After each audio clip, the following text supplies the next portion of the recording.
कि गोपियों ने विचार किया कि माखन खाते हैं, सखाओं के साथ में लूट मार मचाते हैं, सारा माखन फैला देते हैं, बंदरों को खिला देते हैं, मैया से शिकायत करने जाते हैं और तो मैया मानती नहीं है।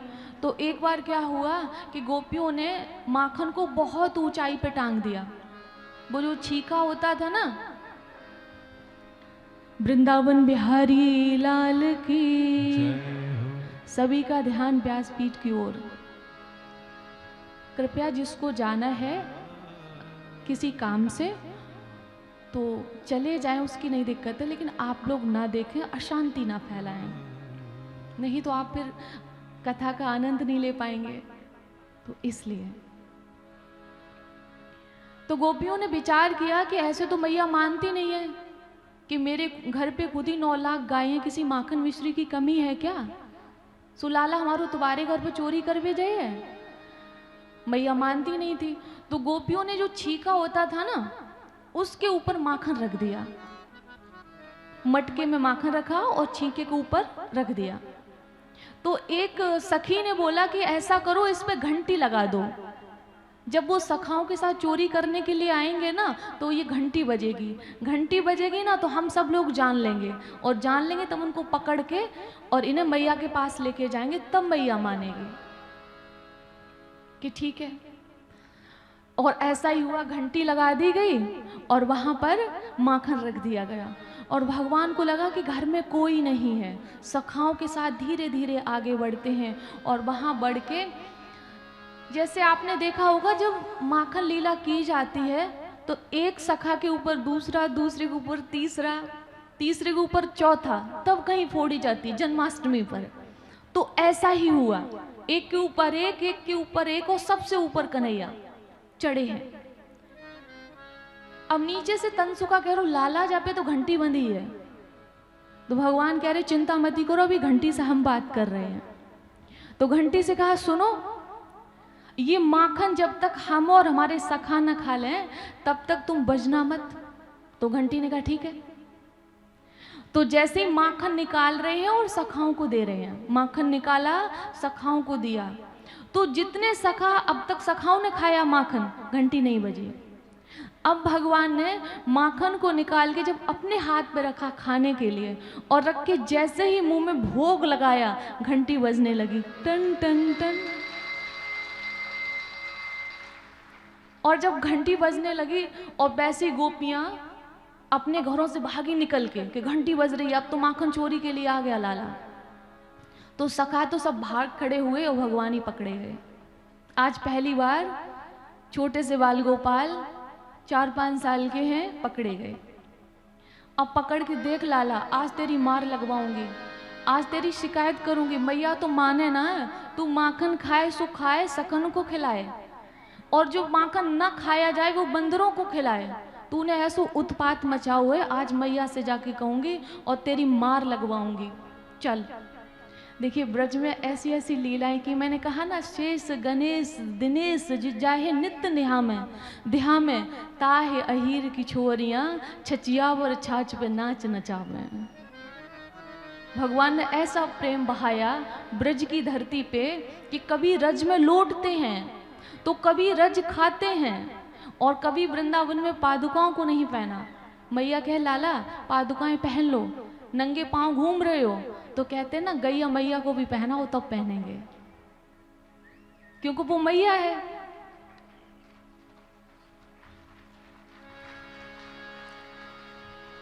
अगर मैया पादुकाओं को नहीं पहनेगी ना तो मैं भी नहीं पहनूंगा। तो भगवान ने ऐसी ऐसी वहां पे लीलाएं की। तो आज गोपी ने पकड़ लिया भगवान को, और पहले घूंघट प्रथा थी, इतना लंबा सा घूंघट मारे है। अब भगवान का हाथ पकड़ के आगे बढ़ रही है और चिल्लाती जा रही है, देख रही है यशोदा मैया, तेरे लाला को पकड़ के लाई हूं, वैसे शिकायत करें तो माने ना, आज तो चोरी करते पकड़े गो, अब देखे तू क्या कहेगी। ऐसे चिल्लाती हुई लेके जा रही है। अब यशोदा मैया को लगा इतने जोर जोर से कौन चिल्ला रहा है, लाला तो अभी घर में ही था, कौन चिल्ला रहा है। तो उधर भगवान ने ये सोचा कि आज तो मैया मारेगी, आज तो बिना पिटे हम बच ही नहीं सकते हैं, आज तो देख ही लेगी मैया। तो भगवान का जो सखा था वो उस गोपी का देवर था। तो रास्ता में वो दिख गया। तो भगवान ने कहा, देख रही गोपी, तू बहुत मोटी, मैं पतला हूँ, छोटा सा बालक हूँ, इतनी देर से हाथ पकड़े है ना तो बहुत मेरी कलाई दुख रही है, तू एक काम करेगी कि कहा कि दूसरों हाथ पकड़ ले जो छोड़ दे। तो गोपी की कुछ समझ में नहीं आया और इतने में भगवान ने इशारे से उसका देवर को अपने पास बुला लिया और गोपी मारे थी घूंघट, भगवान ने अपना हाथ छुड़ाया और उसके देवर का हाथ पकड़ा दिया।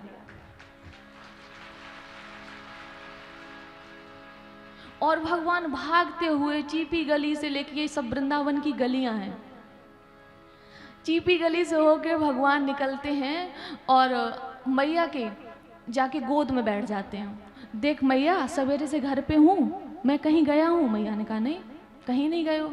देख लेना मैया, रोज की तरह कोई गोपी आ रही होगी शिकायत करने को, अभी कहेगी देखो तुम्हारे लाला ने माखन खाओ, तुम्हारे लाला ने चोरी करी। देख मैया, मैं माखन ना खाऊं, मैं छोटो सो बालक हूँ। तो मैया कह रही, देख लाला, झूठ मत बोल, तू चोरी तो करवे। अब गोपिन से मैं तो झूठ मूठ में लड़ती हूँ, इसलिए कि अच्छा नहीं लगता है कि इतनी गाय हमारे घर में और तू माखन चुराने जाता है, लेकिन सच्ची बात है तू चुराता है। तो मैया, मैंने कब चुराया?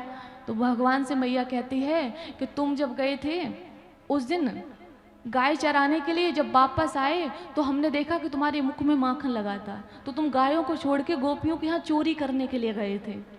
तो कह रहे भगवान कि नहीं मैया, देख मेरे हाथ छोटे छोटे हैं और मैं चोरी कैसे कर पाऊंगा, मुझे ये बता, इतने ऊंचाई पे गोपियां माखन को रखती हैं, मैं तो वहां पहुंचूंगा नहीं। तो मैया कह रही, एक बात बताओ लाला, आए दिन जो तुम्हारे मोड़े में माखन लगो देखा जे कहाँ से आवे? तो कह रहे, जे ग्वालवाल जी सखा है ना मेरे, जी मेरी मार पड़वान के लिए हमारे मुंह पे लगाए देते हैं। मैं चोरी नहीं करता हूँ, ये सब मेरे मुंह लपेट देते, ये चोरी करते और मेरे भी मुंह पे लगा देते हैं ताकि इनकी मार पड़े तो मेरी भी मार पड़े। भगवान ने ये बहाना कर दिया। अब इतने में गोपी अपने देवर का हाथ पकड़े और चिल्लाती हुई आ गई दरवाजे पे। देख रही यशोदा मैया, तेरे लाला को पकड़ के लाई हूँ। है यशोदा मैया ने कहा, मेरा लाला तो मेरी गोद में, ये किसको पकड़ के ले आई? देख मैया, मैंने कहा था तू रोज मारे, रोज मुँह को डांटे, मैं चोरी करता हूँ कहीं? मैया ने कहा, लाला आज तो तू ना आएगा, वो है आज तो तू सवेरे से ही घर पे है, आज नहीं गया है। देख मैया, तो भी गोपी शिकायत करने आएगी, अब आगे से आए तो मुँह पे मत चिल्लाइए, क्योंकि मैं तो कभी चोरी करता नहीं हूँ। जो भगवान ने ऐसा कहा और इतने में गोपी दरवाजे पे आई और देख यशोदा मैया, तू तो मानती नहीं थी, आज तेरे लाला को पकड़ के लाई हूँ। चोरी करते ही पकड़ो है, मैंने घंटी बांध दी थी, ये माखन खा रहा हो तो सब तो सका भाग गए, इसको ही पकड़ के लाई हूँ। मैया कह रही, बहुत बोल रही, थोड़ी शांत हो जा, बहुत हो गया तेरा, अब थोड़ा शांत हो जा, मेरो लाला तो मेरे घर पे है। ये मैया तू कैसी बात करे, मैं ये पकड़े हूँ तो तू अपनो लाला ना पहचाने, जो देखो मेरे हाथ में है। मैया ने कहा, गोपी थोड़ी घूंघट तो खोल। और जब घूंघट खोला तो देवर का हाथ पाया।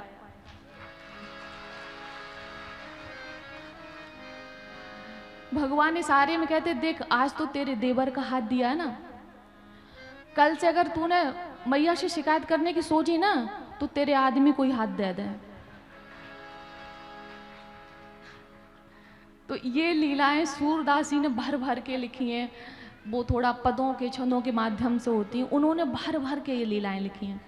तो एक दिन भगवान के मन में आया कि ब्रज में खूब माखन मिश्री खा लिया, खूब लुभा लिया, लाओ अब थोड़ा सा माटी खाते हैं, ब्रज की माटी खाते हैं। तो ब्रह्मांड घाट पर गए और भगवान ने माटी खा ली। अब क्या हुआ कि ग्वालों ने आके मैया से शिकायत कर दी। तो मैया ने कहा कि लाला तूने माटी खाई? तो भगवान के मुंह में माटी है।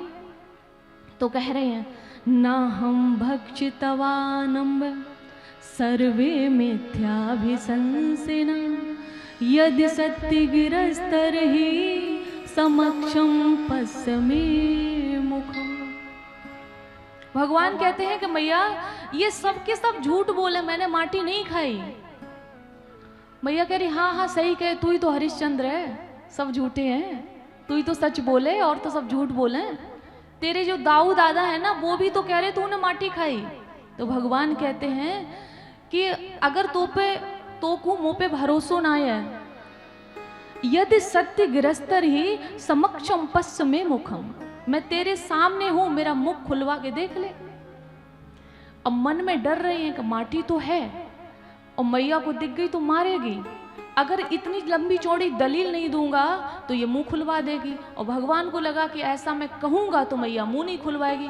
मैया ने कहा ठीक लाला मोड़ खोल, लाओ देखती हूँ कि तूने माटी खाई है कि नहीं खाई, आज तेरी सच्चाई देखते हैं। और जैसे ही मुंह खोला तो माटी तो गायब, पूरे ब्रह्मांड का दर्शन कराया।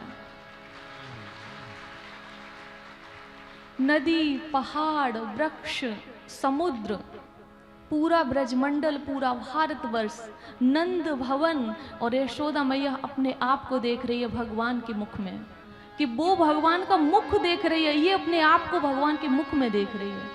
चकाचौंध उसकी आंखें होंगी और नेत्र बंद कर लिए कि ये लाला जायो या कोई भगवान, कोई ईश्वर, किसको मैंने जन्म दिया है। तो इस प्रकार भगवान की कुछ लीलाएं हुई। एक बार मैया दधि मंथन कर रही थी। एकदा गृहदासीसु यशोदानंद गेहिनी कर्मांतर नियुक्तासु निर्ममंथ स्वयं दधि यानि यानि गीतानि तद्बाल चरितानि च दध निर्मंथने काले स्मृति तान गायता।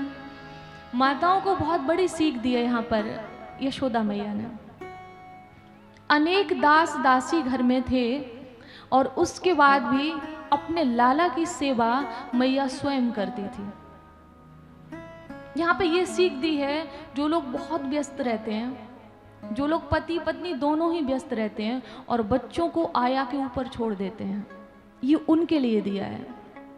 आप बच्चों को समय नहीं देंगे तो बच्चे आपको समय नहीं देंगे। बच्चे जिसके सानिध्य में पलेंगे बढ़ेंगे उसी को अपना समझेंगे ना। अगर हमारे सानिध्य से वो दूर रहेंगे तो हमें अपना कैसे समझेंगे। ये बहुत बड़ी सीख दी है। मैं ये नहीं कहती हूँ कि आप पढ़ाएं नहीं बच्चों को, मैं ये नहीं कहती हूँ कि आप उनके लिए आगे विचार ना करें कुछ, मैं ये नहीं कहती हूँ। लेकिन मैं ये जरूर कहती हूँ अगर कम पढ़ाई होगी तो चलेगा, लेकिन आपका सानिध्य कम होगा तो संस्कार कम होंगे, संस्कार कम होगा तो जीवन चलेगा नहीं, जीवन बिखर जाएगा। और मैंने कई बार शिक्षा दी है इसी मंच से कि इसीलिए वृद्धा आश्रम की संख्या बढ़ती जा रही है, इसीलिए वृद्धा आश्रम की संख्या इसीलिए बढ़ती जा रही है। और वृद्धा आश्रम की संख्या बढ़ने से ही हमें लग रहा है, ये मेरा भाव है, हो सकता है कि मैं गलत हूं, कि हॉस्पिटलों की संख्या बढ़ती जा रही है, क्योंकि हमें दुआएं मिल नहीं रही हैं, हमें दवा मिल रही है, दुआएं तो मिल नहीं रही हैं। और जो दुआ काम करती है ना, वो दवा काम नहीं करती है। जब से बुजुर्गों का सम्मान घटने लगा है, तब से वृद्धा आश्रमों की संख्या बढ़ने लगी है।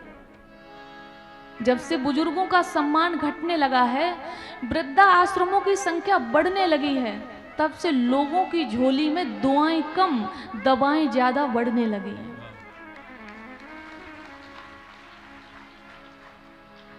तो आप लोगों की कोशिश हो, और मैं एक निवेदन और करूंगी आप सभी लोगों से कि आप अपने से बड़ों का सम्मान करिए, सेवा करिए। वो बच्चे आपके देखेंगे तो एक दिन वो आपका सम्मान करेंगे, आपकी सेवा करेंगे। बच्चों को शिक्षा देने का, बच्चों को संस्कार देने का सबसे अच्छा तरीका है कि आप संस्कारी बन जाएं। सबसे अच्छा तरीका है, आप जब सवेरे उठेंगे अपने से बड़ों के चरण स्पर्श करेंगे, आप जब सवेरे उठेंगे स्नान करके ध्यान करके भोजन बनाएंगे, भोग लगा के भोजन करेंगे, तो आपके बच्चे भी वही करेंगे। आप अगर घर में कोई अतिथि आ रहे हैं, भाई धर्मशास्त्रों में कहा गया है कि अतिथि देवो भव, देव का रूप बताया जाता है। तो जब आप अपने से जब रिश्तेदार घर में आएंगे, अतिथि घर में आएंगे, आप उन्हें सम्मान देंगे, आप उनको देखकर खुश होंगे, आप उनको भोजन कराएंगे, आप उनको जल पिलाएंगे, तो आपके बच्चे देखकर आने वाले समय में ये सब करेंगे। क्योंकि बच्चे अनुकरण करते हैं, बच्चे अनुसरण करते हैं। जैसा वो देखते हैं वैसा वो अपने जीवन में करते हैं।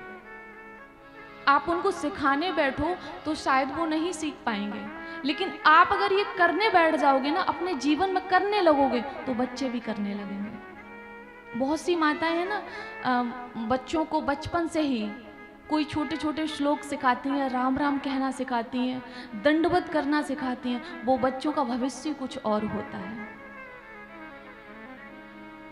तो बच्चों को अगर प्रहलाद बनाना है, बच्चों को ध्रुव बनाना है, बेटी को मीरा बनाना है, तो आपको ये काम आज से ही करना शुरू कर देना चाहिए।